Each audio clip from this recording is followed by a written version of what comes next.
जय जय। कथितो वंश विस्तारो भक्ता सोम सुरेयो राज्ञाम चोभय वंशानाम चरितम परमाद्भुतम। राजा परीक्षित सुखदेव जी से कह रहे हैं, हे भगवान, मैंने सूर्य वंश की कथा सुनी, चंद्र वंश की कथा सुनी, और मेरे जो जीवन है उसके मात्र शेष 3 दिन रह गए हैं, और मैंने अपने इष्ट देव श्री कृष्ण जी की भी कथा संक्षेप में आपसे सुनी है। हे भगवान, अब आप मुझे ऐसी कथा सुनाइए जिससे 3 दिन बाद जो मेरी मृत्यु होनी है मुझे मोक्ष की प्राप्ति हो जाए। 3 दिन बाद जो मेरी मृत्यु आएगी, 7 दिन मिले हैं राजा परीक्षित जी को शाप के बाद, और 3 दिन मात्र रह गए हैं। इसमें कोई ऐसी कथा सुनाइए जिससे कि मुझे मोक्ष की प्राप्ति हो जाए। सुखदेव जी बोल रहे हैं कि देवकी, उग्रसेन की पुत्री देवकी कोई साधारण कन्या नहीं है, देव पुत्री है, और उसका विवाह होने जा रहा है वसुदेव जी से, और जिसका भाई है कंस।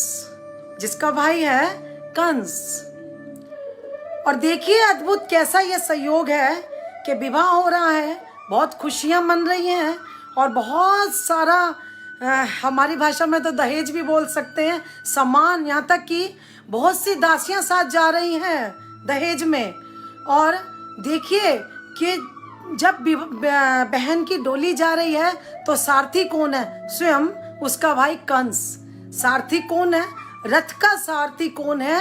कंस, अर्थात रथ जिसमें देवकी और वसुदेव जी जा रहे हैं विवाह के उपरांत, उसका जो सारथी है वो कौन है? कंस। वो कहते हैं कि जो सारथी है ना वो ईमानदार और सच्चा होना चाहिए, उसमें लोभ लालच नहीं होना चाहिए, क्रोध नहीं होना चाहिए, अत्याचारी नहीं होना चाहिए। और देखिए विडंबना कि यहाँ पर उनका सारथी कौन है? कंस।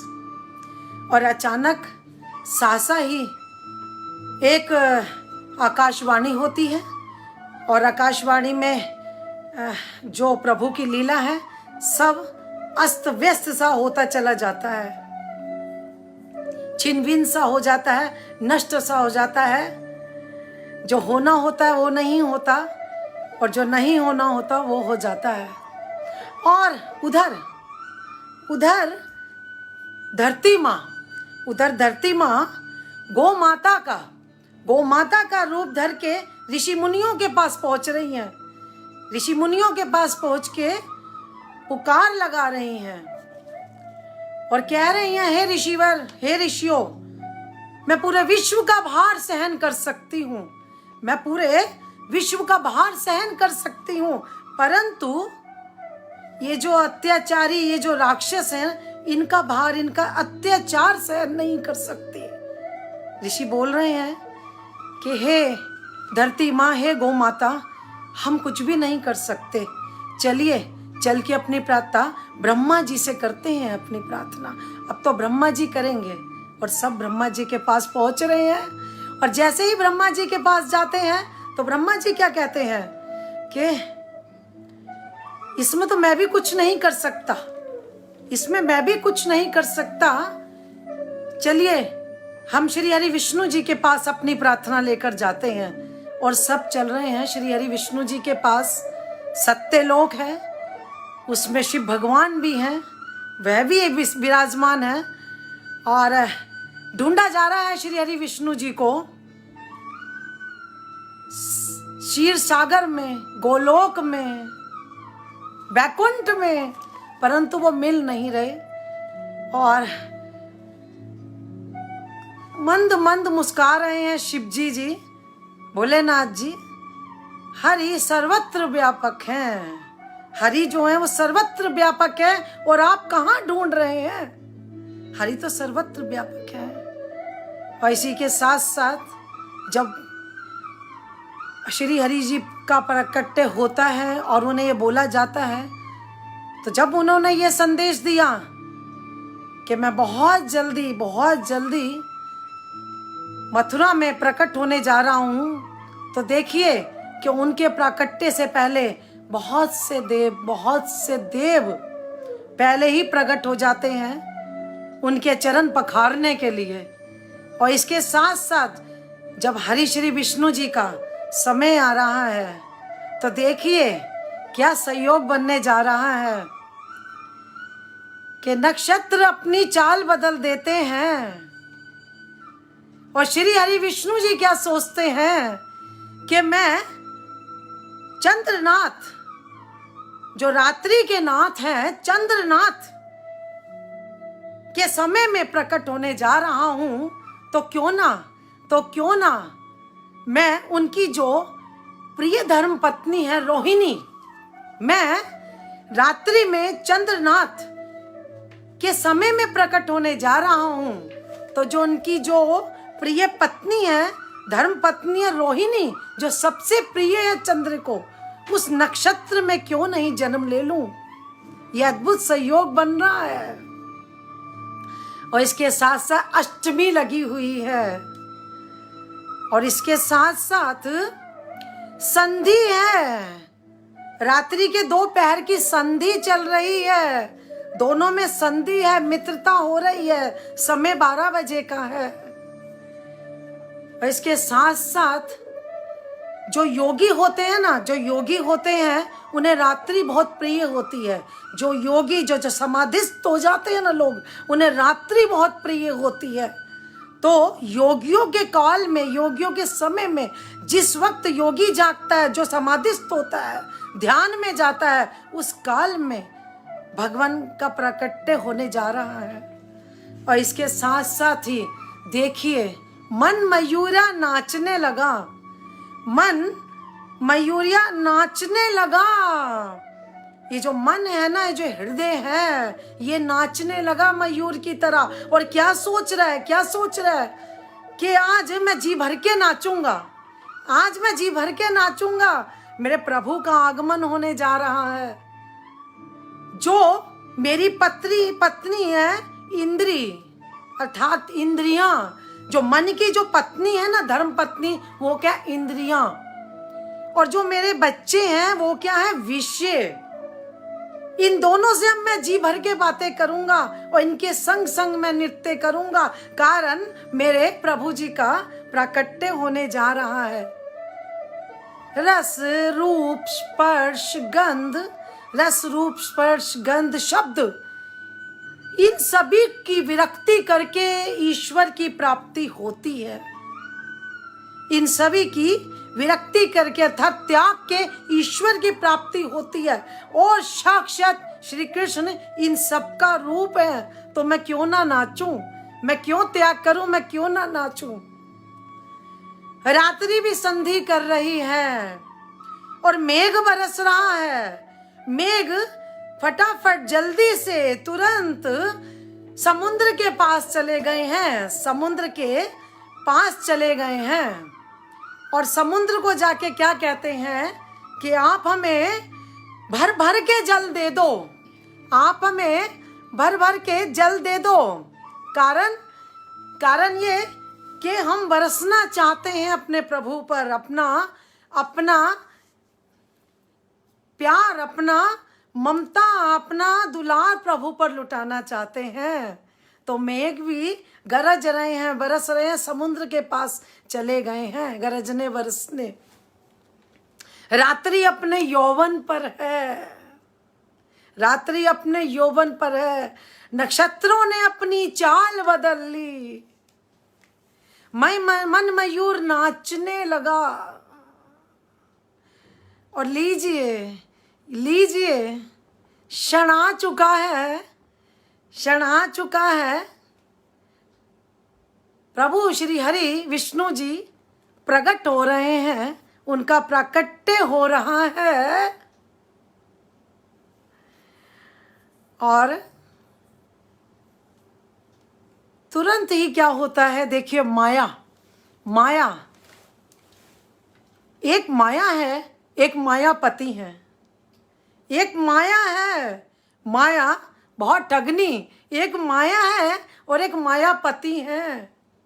तो जब मायापति स्वयं प्रकट होने जा रहे हैं तो देखिए कि चारों ओर माया व्याप्त हो गई है, चारों ओर माया व्याप्त है।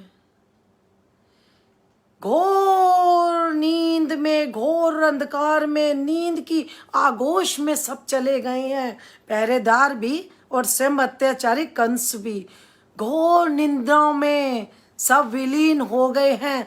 ऐसा प्रतीत हो रहा है कि कहीं मृत्यु तो नहीं आ गई सभी को, ऐसा कुछ प्रतीत हो रहा है कि कहीं मृत्यु को प्राप्ति तो नहीं हो गई सभी को। ऐसे में भय प्रगट नंदलाला और दीन दयाला, भय प्रगट नंदलाला और दीन दयाला, आप सभी को लाला के जन्मोत्सव की बहुत बहुत बधाई, लाला के जन्मोत्सव की बहुत बहुत बधाई, बहुत बहुत हार्दिक शुभकामनाएं। लाला प्रकट हो गए हैं। और देखिए कहते हैं ना कि जिस श्री हरि विष्णु का नाम भजने मात्र से सारे बंधनों से मुक्त हो जाता है मनुष्य, सारे बंधनों से छूट जाता है। और स्वयं अगर श्री हरि विष्णु जी स्वयं बालक बन के गोद में बैठ जाए तो हथकड़ी और बेड़ियां क्या हैं। जब वो स्वयं बैठ जाए तो हथकड़ी और बेड़ियां क्या हैं, स्वयं टूटती चली जाती हैं, स्वयं टूटती चली जाती हैं। ये लीजिए लाला जी प्रकट हो गए हैं, श्री हरि विष्णु जी का प्राकट्य हो गया है। और झटपट झटपट देवकी माँ उन्हें अपने आंचल में भर लेती हैं और वसुदेव जी से कह रही हैं महाराज इसकी रक्षा करिए। और देखिए देखिए कैसी विडंबना है कि जिस बालक को 9 महीने पेट में रखा उसे अपने से कितनी जल्दी कुछ पल कुछ क्षण में ही अलग करने को तैयार हो गई कि हे महाराज इसे कहीं ले जाइए, कहीं छुपा दीजिए। और ऐसे में वसुदेव जी चल रहे हैं घोर अंधकार में, मेघों का गर्जन है, लेकिन वो गर्जन नहीं है, वो ठाकुर जी का अभिषेक करने को बैठे हैं। ये जो मेघ बरस रहे हैं, ये जो मेघ उस दिन बरसे हैं घन घन घन घन घन घन घन कर, ये ठाकुर जी का अभिषेक कर रहे हैं, ठाकुर जी का अभिषेक चल रहा है। और ये जो बयार है, ये जो ठंडी बयार चल रही है जिसे तूफान कहा जा रहा है, ये कुछ और नहीं, कहते हैं ना कि शास्त्रों में वर्णित है कि अगर ठाकुर जी की प्राप्ति करनी है, उनकी कृपा बरसानी अपने ऊपर, तो पूरे विश्व की सेवा करिए। तो ये जो बयार है ना ठंडी, ये जो वायु, ये जो हवा चल रही है ना, ये क्या कर रही है, ये घन घन घन घन, ये घोर तूफान की तरह जो भागे जा रही है, ये पूरे में शीतलता दे रही है और गा रही है, गुनगुना रही है क्या कि ठाकुर जी आ गए, मेरे ठाकुर जी आ गए। और ठाकुर जी जो टोकरी में विराजमान है उनका स्पर्श कर कर के निकल रही है। अहो भाग्य, मौका मिल रहा है, फिर कब मिलेगा ऐसा मौका। तो उनके गालों का स्पर्श कर कर के निकल रही है ये ठंडी बयार, ये जो वायु है, ये जो मेघ गरज रहे हैं। रोहिणी जी नृत्य कर रही हैं कि आहा आहा, अपने स्वामी से कह रही हैं हे स्वामी, हे चंद्रनाथ, देखिए ना मेरे प्रभु ने मुझे ही चुना, काल समय मेरा ही रहा, मुझे ही चुना, रोहिणी नक्षत्र में मुझे चुना। वो भी नृत्य कर रही हैं, प्रसन्नता में है। शेषनाग जी झटपट आ गए हैं, अपना फन फैलाए और टोकरी के ऊपर विराजित हो गए हैं। किस लिए कि कहीं ये जो वर्षा रानी है ना, ये लाला को भिगो ना दे, शेषनाग जी आ गए हैं अपना फन फैलाए। और यमुना रानी का तो आप पूछिए ही नहीं, यमुना रानी को समझ ही नहीं आ रहा कि मुझे आज करना क्या है। जब उन्हें पता चला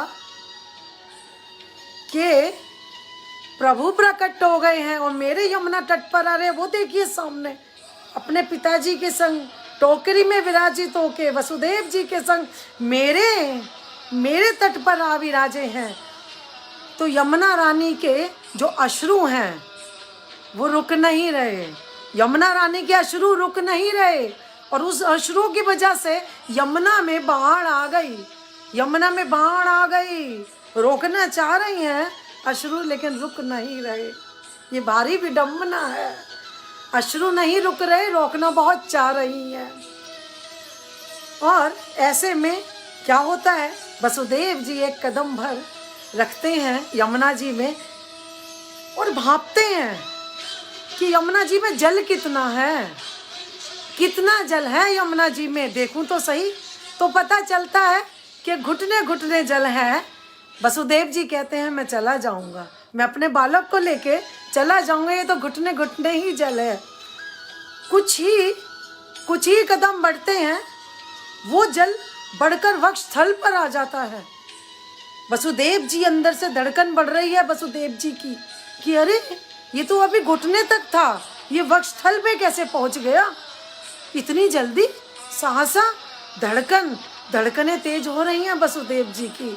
बालक टोकरी में बालक है, मेरा बालक है, मेरा बालक है। देवकी ने तो बोला था कि इसकी रक्षा करिए, इसे सुरक्षित स्थान पर पहुंचाइए।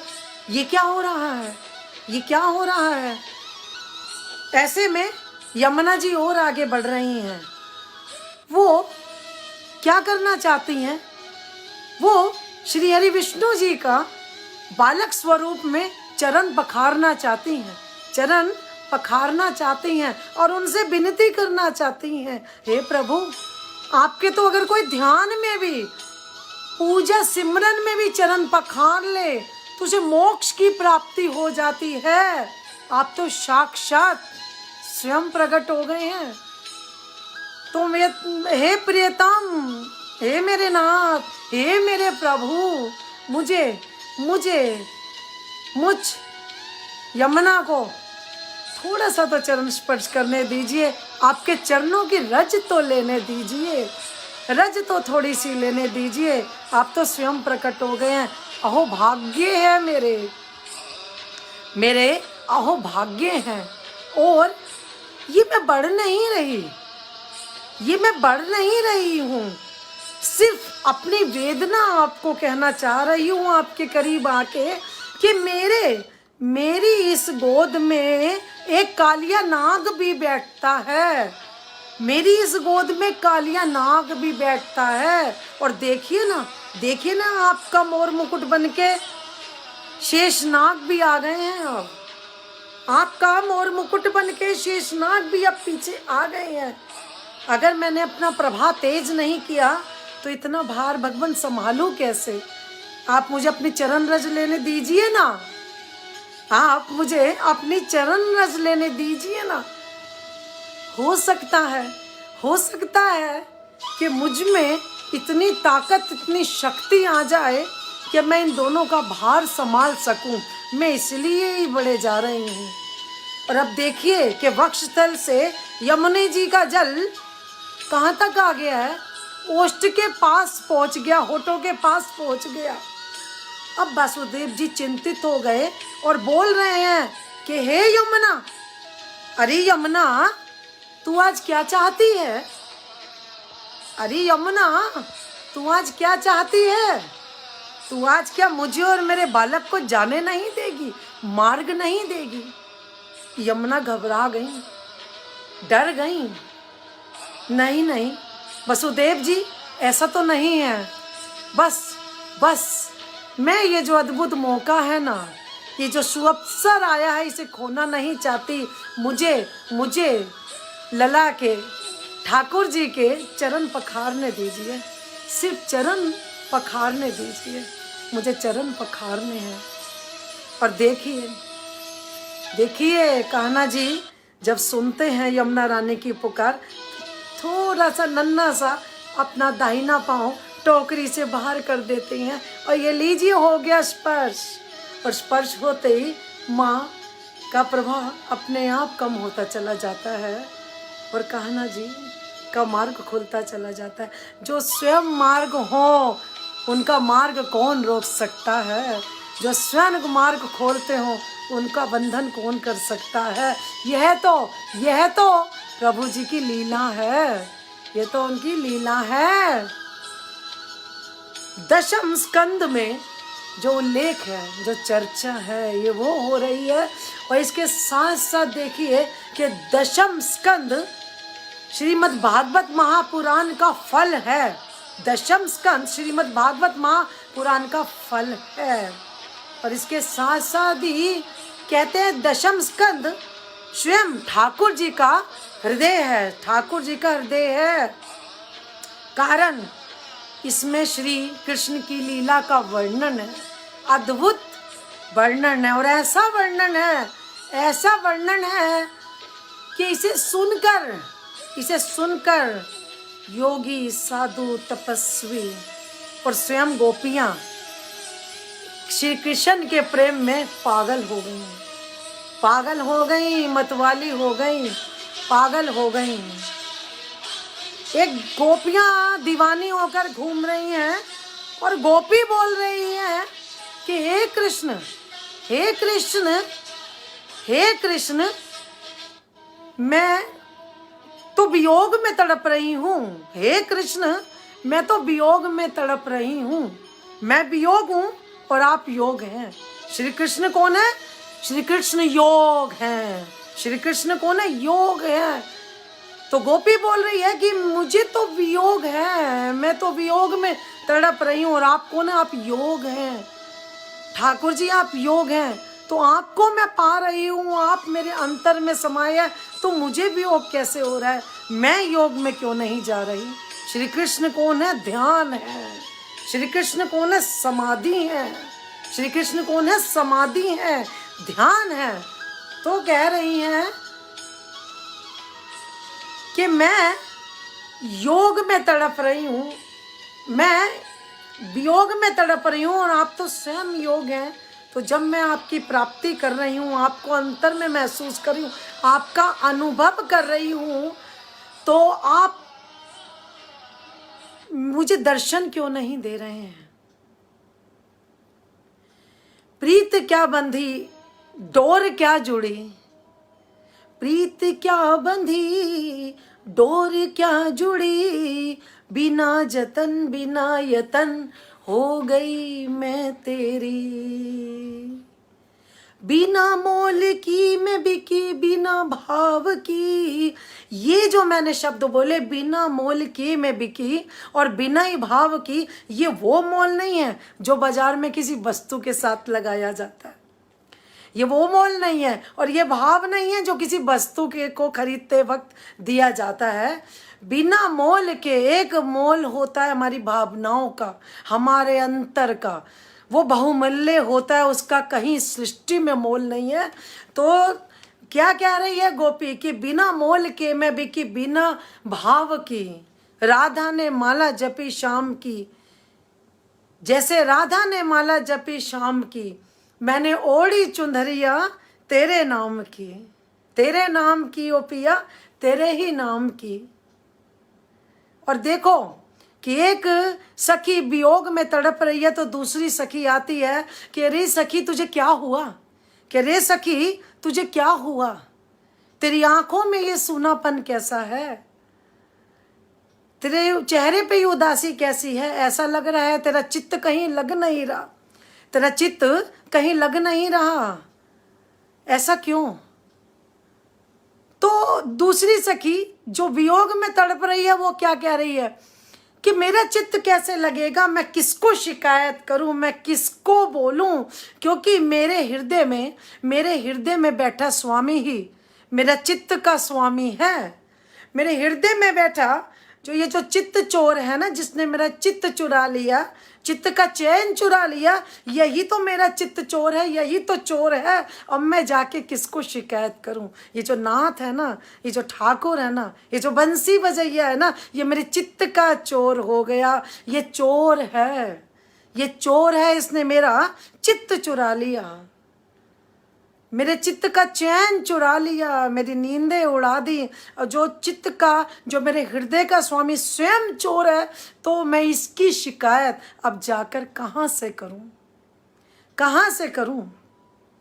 मेरे तो ऐसे नैन लड़े, मेरे तो इस चोर से ऐसे नैन लड़े कि मैं छाप तिलक सब छीनी रे, मुझसे नैना मिलाई के। बल बल जाऊं मैं तोरे रंग रे जुआ, बल बल जाऊं मैं, बल बल जाऊं मैं तोरे रंग रे जुआ, अपनी सी कर ली नीरे मुझसे नैना मिलाए के।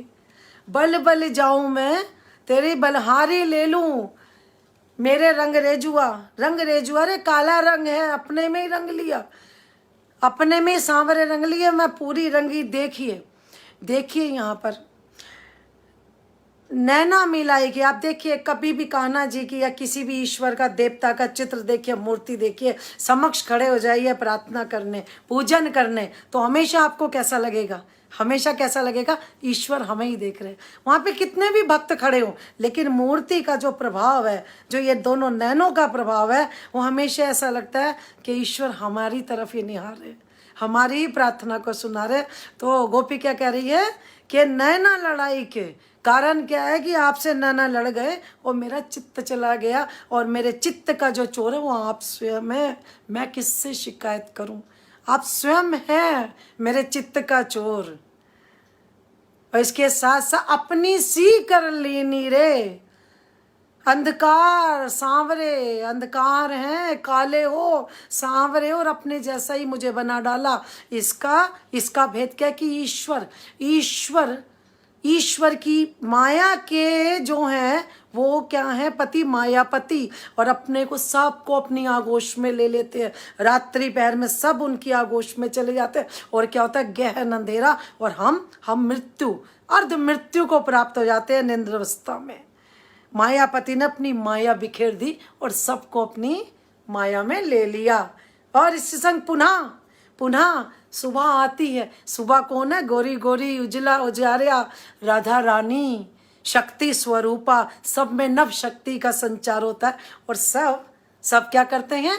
सब में नव शक्ति का संचार होती, सब जागृत अवस्था में आ जाते हैं, सब जागृत अवस्था में हो जाते हैं। तो ये क्या है? ये माया का खेल है।